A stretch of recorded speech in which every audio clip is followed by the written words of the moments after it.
Am I a hole for refusing to speak Spanish to a customer's grandfather, even though I'm a native speaker, because his daughter sneered at me and told me my language wasn't welcome in my own store? I made her translate every single word herself, and now I'm being called a jerk for taking her literally. I am a part owner of a store that sells suits and rents tuxedos. Obviously, we deal with wedding parties. I was born in Canada, but I am a native Spanish speaker since that is all my family spoke at home. I used to also travel to my parents' home country every summer to stay with my grandparents and visit with the rest of my family. I still go to visit, but just for a week or two. We had a large wedding party come in last weekend. They were renting 6 tuxedos and buying 2 suits. The suits were for the father of the bride and her grandfather. I called over one of the assistants to help me with a large group.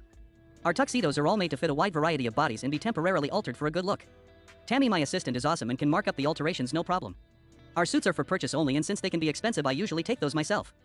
I noticed that the family was speaking Spanish, and I make it a point to speak Spanish with clients at the beginning to keep them from trying to be private in their conversations and then embarrass them when they figure it out. Long experience has taught me that people don't like that. I greeted them all in English and then again in Spanish. I continued in Spanish to ask them what kind of suits they were looking for. A young woman in the group literally sneered at me and said I didn't have to speak Spanish to them because they all spoke English.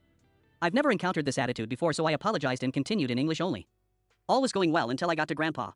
He absolutely did not speak English. I went to the young woman and asked for her help translating. She was watching her groom getting fitted, so she wasn't busy. She came over and translated everything her grandfather said to me and then back to him.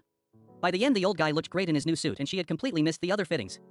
She got mad at me for making her miss out. I reminded her that she told me to only use English.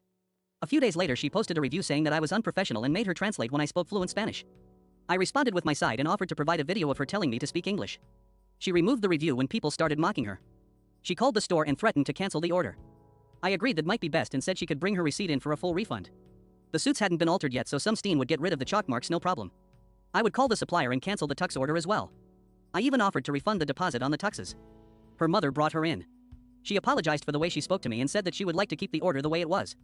I accepted the apology and told her that I understood that weddings are stressful and such.